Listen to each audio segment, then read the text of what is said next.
Allahu Ekber, Allahu Ekber.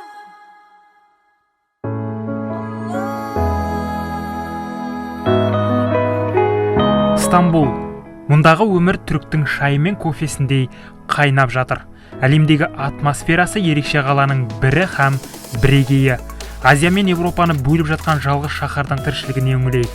Ендеше жайлап жайғасыңыз.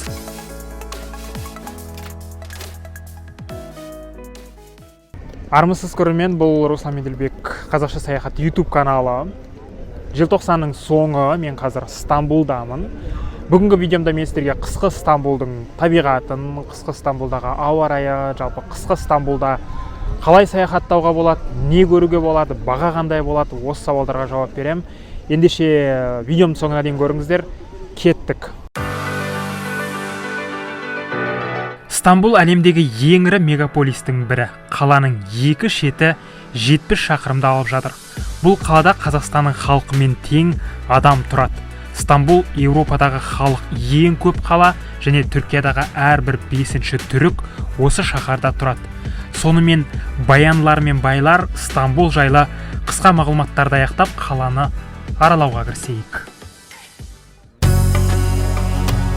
Шаһарға жеткен кез келген жан алдымен Сұлтан Ахмет мешіті мен Ая София мешітіне ат басын тірейді. Бізде саяхатымызды осы жерден бастайық. Стамбулдың төріндегі мына Ая София әлемде 800 жыл шіркеу һәм 500 жыл мешіт болған санаулы қасиетті орын. Талай соғыс, талай табиғат апатын көрген Ая София 537 жылы Византия империясы кезінде шіркеу ретінде салынған. Ол кезде Стамбулдың қазіргі орнында Константинополь қаласы болған еді. 500 жылдары бұл христиан дінінің ең қасиетті жері саналды. Яғни дәрежесі Меккедегі Қағбадай болған еді.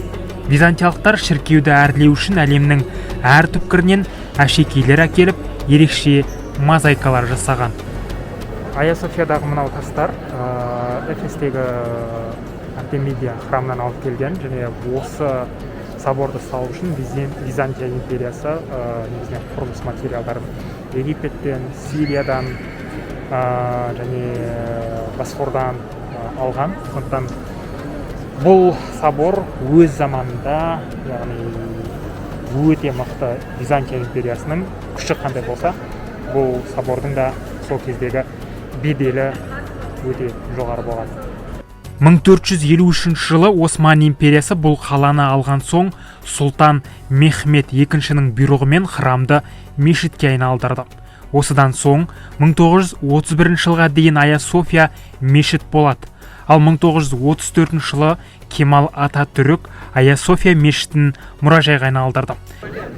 2020 жылы Түркия президенті Ердоғанның жарлығымен 1934 жылдан бері мұражай болып келген бұл Ая София мешітке айналды. Бұл кезде бүкіл әлем, христиан әлемі, ЮНЕСКО Ердоғанның бұл шешіміне наразылық танытқан, бірақ Түркия билігі бұл шешімді өзгерткен жоқ. Қазір бір заманда собор болған, кейін мұражай болған бұл Ая София мұсылмандардың құлшылық ететін ірі мешіттерінің біріне айналды. Бір қызығы, Ая Софияның кіреберісінде Иисус Христостың бейнесі тұр. Мешіттің ішінде де христиан дінінің атрибуттары әлі бар. Осындай ерекше қасиетті жерде күніне 5 мәрте азан шақырылып, жұрт 5 мәрте сапқа тұрып намазға жығылады.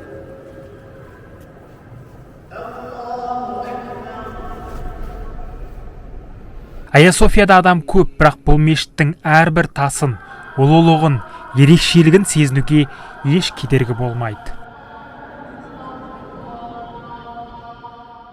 Ая София Стамбулдың символы. Қаладағы мешіттердің басым бөлігі осы Ая Софияның дизайнынан үлгі алған.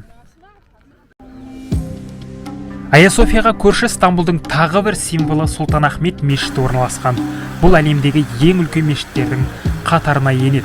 1603 жылы Осман империясында Ахмет I сұлтан болып, билікке келген соң осы мешітті салуды бұйырады. 1616 жылы мешіт құрылысы бітеді, ал бір жылдан соң Ахметтің өзі де өмірден өтеді. 1616 жылдан бері бұл мешітте миллиондаған адам сәждеге жығылды.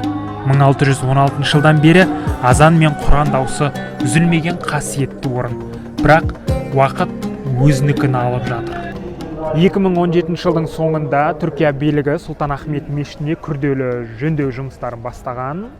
Жоспар бойынша, яғни 4 жылға жоспарланған жөндеу жұмыстары 2022 жылдың соңында толығымен күрделі жөндеу жұмыстары аяқталуы тиіс. Сұлтан Ахмет осы мешітті салу арқылы көрші тұрған Ая София мешітінің беделін түсіруді көздеген деген дерек те бар. Стамбулдағы мешіттердің көбінде 4 мұнара, ал Сұлтан Ахмет мешітінде 6 мұнара бар. Бұл мешіт салғанға дейін Меккедегі Қағба орналасқан Әл-Харам мешітінде ғана 6 мұнара болған еді. Сұлтан Ахметтің 6 мұнаралы мешіт салатынын естіген Меккенің имамы бұл істі қолдамай қарсылық білдіреді. Кейін Сұлтан Ахмет өзінің құрылысшыларын Меккеге жіберіп, Меккедегі мешітке 7-ші мұнараны салып берген. Бұл мешітке намаз уақытында туристер кірмейді, ал басқа уақытта туристерге есігі айқара ашық. Әйел адам орамал тағып, ұзын юбка кию керек. Ер адам шалбармен кіруі тиіс. Жүздеген жылды артқа тастаған бұл мешіт Стамбулға келген әр адамның діні мен сеніміне қарамастан құшақ жая қарсы алады, бүкіл әдемілігін көрсетеді. Стамбулдың тағы бір ғажабы Европа мен Азияны қақ бөліп жатқан Босфор бұғазы.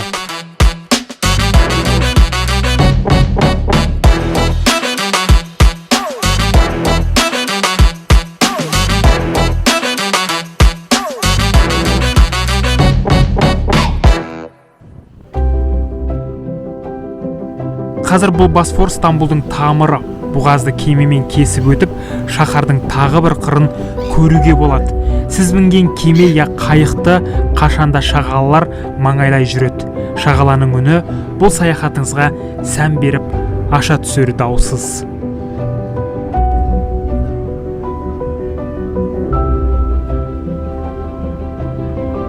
Бірақ Босфор талай қанды һәм талай жаман сәттердің де куәсі болған.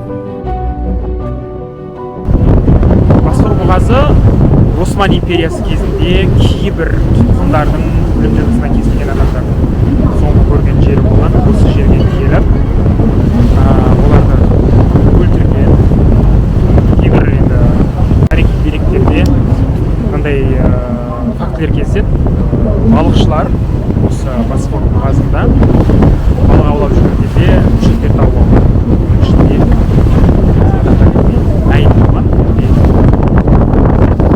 Палачтар дейді ғой, солар өлім жазасына кескен адамдарды өлтіріп, денелерін, әйелдерін. Қазір Босфор бұғазы дым білмегендей тып-тыныш толқындарын жағаға соғып, келген жұртқа Стамбулдың бар әдемілігін көрсетуге тырысып жатыр. Америкалық геологтардың зерттеуіне сай, 800 мың жыл бұрын Босфордың орнында тау болған. Кейін жер сілкініп, тау жарылып, осы бұғаз пайда болған деседі. Стамбулдың байлары Босфордың жағасында мына виллаларда өмір сүреді. Бұларды түріктер яллы деп атайды. Босфор жағасындағы виллалар әлемдегі ең қымбат үйлердің қатарына енеді. Босфордың ортасынан Стамбулдағы сұлтандардың сарайы Долмабахшыны көруге болады. Бұл сарайдың құрылысы 1842 жылы басталып 11 жылда біткен. 280 бөлме бар. Я, қате естіген жоқсыз, 280 бөлме. Бөлмелерді әрлеуге 10 тонна алтын кеткен. Европалық стильде салынған бұл сарайда Осман империясының 6 сұлтаны тұрған. Кейін Осман империясы құлаған соң Долмабахшы Кемал Ататүріктің резиденциясы болған. Ататүрік 1938 жылы осы сарайда көз жұмған. Босфор Стамбулдың тамыры дедік қой. Бұл бұғаз шаһардың 2 бөлігін жалғап жатыр және күніне миллиондаған түрік Босфордың бір жағынан екінші жағына жұмысқа, басқа шаруаларын бітіруге келеді. Бұған қоса бұл бұғаздан күніне Еуропадан Азияға қарай жүздеген жүк кемесі өтеді. Босфордың ортасында мына қыз күлесі деген мұнара көздің жауын алады. Бұл да Стамбулдың ерекше символы. Ата әдемі мұнара кемелерге жол көрсеткен маяк, түрме, жұқпалы аурумен ауырғандарды оқшаулайтын жер, өлім жазасына кесілгендерді қамайтын орын болған. 1830 жылы Стамбулда тырысқақ ауруы тарап, қыз күлесіне ауырғандарды әкеп карантинге жатқызған. Бұдан бөлек кейбір жылдары өлім жазасына кесілген тұтқындар қашып кетпес үшін осында әкеп қамаған. Қыз күлесі жайлы да аңыз көп. Соның бірі, сұлтан қызын жылан шағып өлтіреді деген аян болған соң Босфордың ортасына осы мұнараны салғызып, қызын осында тұрғызған. Бірақ судан жылан шығып, қызы бәрібір өлген деседі. Тағы бір аңызда қызды ханзада құтқарған дейді. Аңыз-аңызымен, бірақ қазір бұл қыз күлесі Стамбулдың туристер ең көп келетін жерлерінің бірі. Сондай шоқ güzel жер.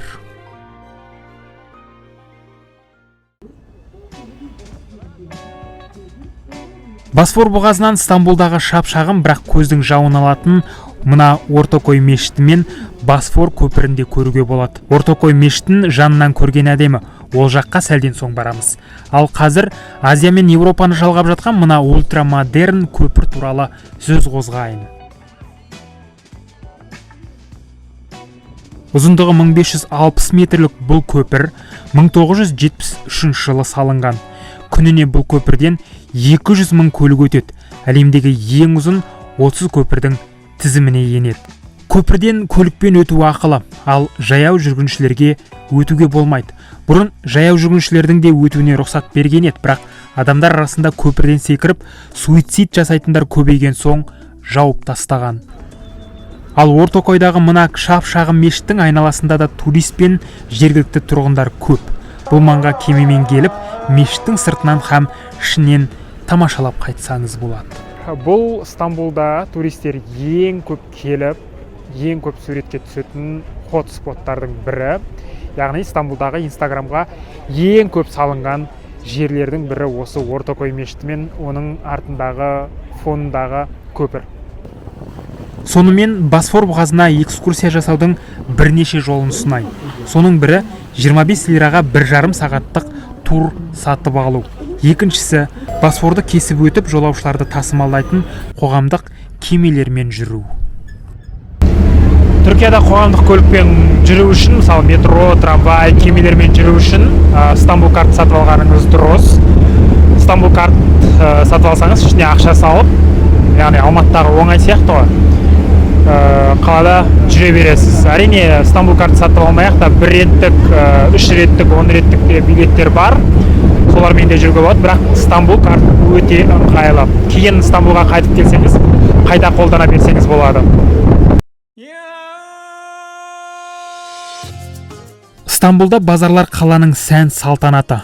Шаһардағы Гранд базар қала ішіндегі қала іспеттес. Бұл базарды аралауға бір күн аз. Гранд базардың өз ресторандары, отельдері, хамамдары және 12 мешіті бар. Бұдан бөлек Мысыр базары да ерекше. Мұнда нағыз шығыс ертегісі. Базардан тамақтың дәмін келтіретін бұрыш пен қоспалардың түр-түрін, әшекейлер, сувенирлер, түріктің тәттілерін, пахлава, рахат лукум, шам, ыдыс, түріктің киімін және кілемдерінің бәрін табасыз. Стамбул базарларына келсеңіз, құдды бір орта ғасырға тап болғандайсыз. Адам өте көп. Базар тура және ауыспалы мағынада да базар. Стамбул базарларының атмосферасы мен өмірін музыкасыз, менің сөзімсіз өзіңіз тыңдап көріңіз.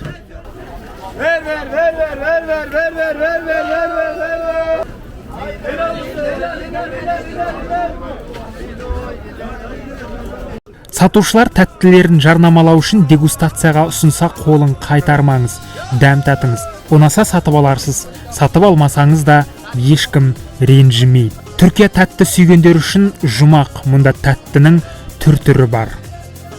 Стамбул базарларына түрік лирасымен барыңыз, саудаласыңыз. Алғыңыз келмегендей сынай танытсаңыз, саудагерлер бағаларды өздері түсіре бастайды. Түркияға келген соң өзіңізбен бірнеше килограмм салмақ қосып кететініңізді ұмытпаңыз. Елге оралған соң диетамен достаспасаңыз болмайды. Каштан жаңғағымен күйген жүгері, семит, кебаб, фалафел, шаурма. Бұлардың бәрін Стамбулдың әр бұрышынан табасыз. Аспаз түріктер афиет болсын деп сізге бәр тамағын ұсынады. Түркияға барған адам семиттің дәмін татуы тиіс. Мұны нан сататын дүкендерден, көшедегі мынандай бұрыштардан табасыз. Әдетте семитті таңертең ыстық күйінде жеген дұрыс. Суып кеткен соң нан қатты болып кетеді. Семит түріктердің тағы бір символы. Стамбулда семитке қойылған ескерткіш те бар. Қала орталығындағы мынандай арбаларда отқа қақталған каштан мен жүгерінің дәмін татып көріңіз. Каштан жаңғағы да түріктің меншік іспеттес. Семит, каштан, жүгері туристер көп жүретін жерде сәл қымбат екенін ескергейсіз. Айтпақшы, Түркияға барған соң түрік шайынсыз ас батпайды. Шай мен Түркия синоним ұғым. Бұдан бөлек Түркияның тағы бір дәмі дондырма балмұздағынан дәм татыңыз. Бұл балмұздақтың жасау технологиясы ерекше. Балмұздақтағыларда мынандай жігіттердің түрлі трюктеріне де дайын болыңыз.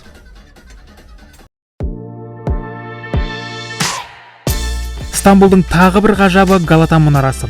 Қаланың Европа бөлігіндегі 61 метрлік мұнара маңы қашанда адамға толы. Төбесіне шығам деп кезекте тұрған жұрт та көп. Мұнараның төбесіне шықсаңыз, Стамбул мен Босфор бұғазына әдемі көрініс ашылады.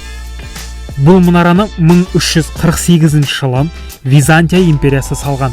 Ол кезде Иисус мұнарасы деп аталған еді. Византиямен сауда келісімін жүргізгісі келгендер осы мұнараның маңына топтасқан. Осман империясы қаланы басып алған соң мұнараның атын Галата деп өзгерткен. Мұнара әр уақытта әртүрлі мақсатта қолданылған. Сауда кемелеріне жол көрсетер маяк, обсерватория және түрме болған. 1509 жылы жер сілкінісінен мұнара толық бүлініп, кейін қайта салынды. 1967 жылы мұнараға күрделі жөндеу жүргізілген. Стамбулға келсеңіз, Европадағы ультрамодерн Шамилиджа мешітіне міндетті түрде барыңыз. 2019 жылы ашылған бұл мешіт қазір Стамбулда теңдесі жоқ ерекше діни орын. Шамилиджа мешіті қазір әлемдегі ең ірі діни орындардың қатарында. Мұнда бір уақытта 60 мың адам намаз оқи алады. Мешіттің ішінде 25 мың, сыртында 35 мың орын бар. Мешіттің құрылысына 6 жыл кеткен. Түркия билігі бұл мешітті салуға $100 миллион жұмсаған. Алғашқы тасын ел президенті Реджеп Тайып Ердоған қалаған еді. Бұл мешіттің архитектурасын түріктің екі әйелі жасаған. 3500 көлікке арналған автотұрақ, 1000 адамға арналған конференц-зал, бірнеше лифт, мұражай және кітапхана бар. Бұған қоса бомбалау, террорлық шабуыл жасала қалса тығылатын арнайы жерде қарастырылған.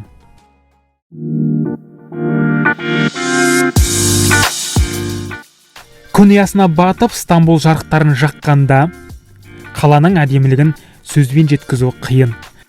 Романтика, шу, шағалалардың үні саяхаттың сәнін келтірмек.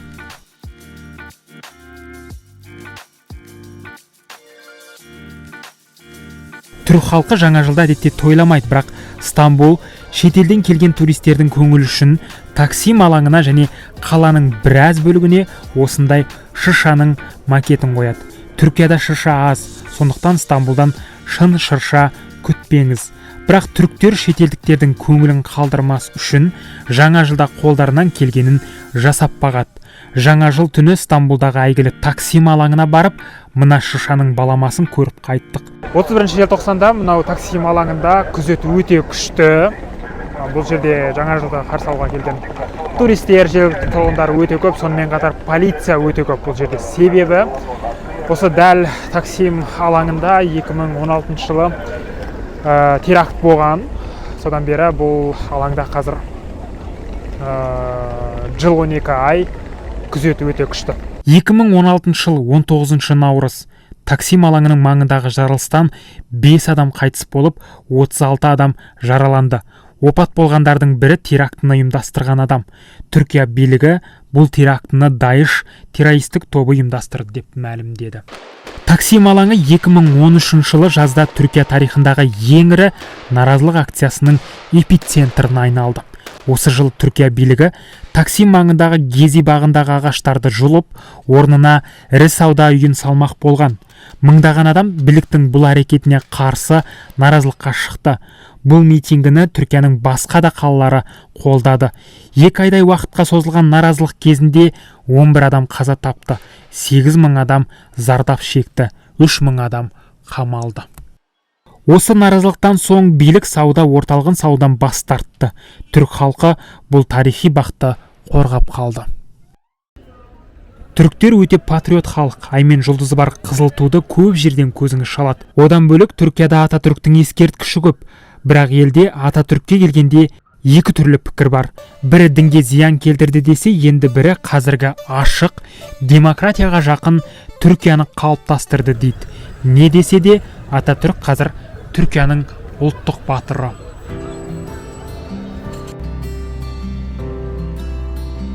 Стамбулдың барлық қуыс-қуысын, бүкіл жерін бір видеоға сыйдыру қиын. Бұл қаланы өз көзіңізбен көру керек, келу керек.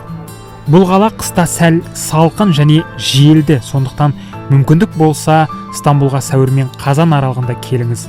Ол кезде күн жылы және жасыл желекке оранып тұрады. Қыста жаңа жыл қарсаңында Стамбулға барсаңыз, қонақ үй мен тамақ бағасы қымбатырақ болатынын ескеріңіз. Мәселен, жаңа жыл қарсаңында Сұлтанахмет мешіті маңындағы қонақ үйлердің бағасы 2 адамға бір күнге $50-60 дейін қымбаттайды. Әдетте басқа күндері бұл қонақ үйлердің бағасы $30 маңайында болады. Стамбул жеке мемлекет іспеттес. Қаланың бүкіл өмірін көрсетуге, жаңа айтқандай, бір видео жетпейді. Стамбулға бұйырса, әлі оралам. Әңгімені сол кезде жалғастырамыз. Видеома лайк басып, пікір жаза отырыңыз.